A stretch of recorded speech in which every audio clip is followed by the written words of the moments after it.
So Bernie Sanders has had a major influence on this campaign. He continues to have a major influence through his actual robust and serious call to deal with the crisis of the middle, working class, and poor in this country.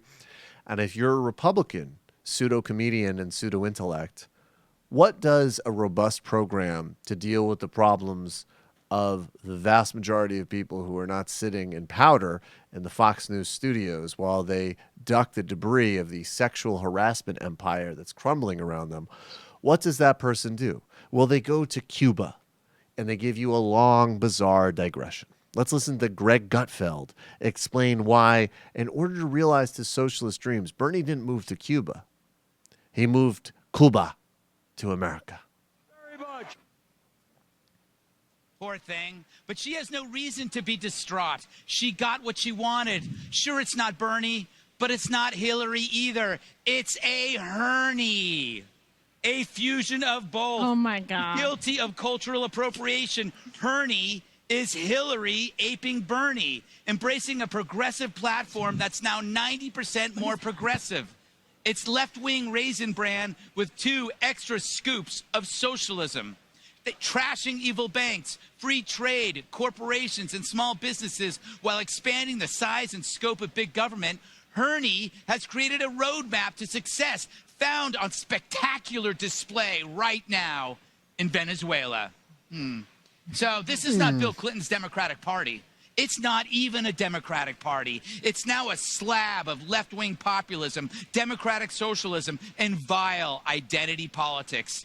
Sanders endorses it because he helped build this grim repudiation of the most successful system in history. And Hillary's fine with it, as is sad comic Sarah Silverman, who relied on tired old jokes, and I don't mean Al Franken. Hillary heard the passion of the people behind Bernie, and I will proudly vote for her.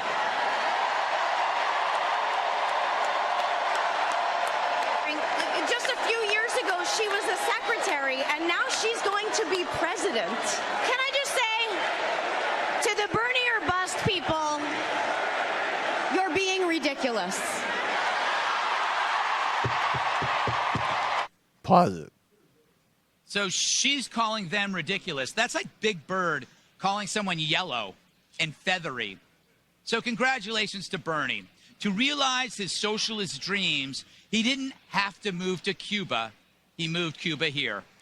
Okay, first point, yes, the secretary joke was very old and very hacky. No doubt about that. Gutfeld is right on that one. I have no idea why he thinks he's in any type of position to comment on anyone's comedy. He's one of the more consistently unfunny people I've ever seen in my life, which makes him, by right-wing standards, I guess one of the best they have to offer, because at least he's actually telling a joke that isn't funny versus sort of like bizarre screed that isn't funny.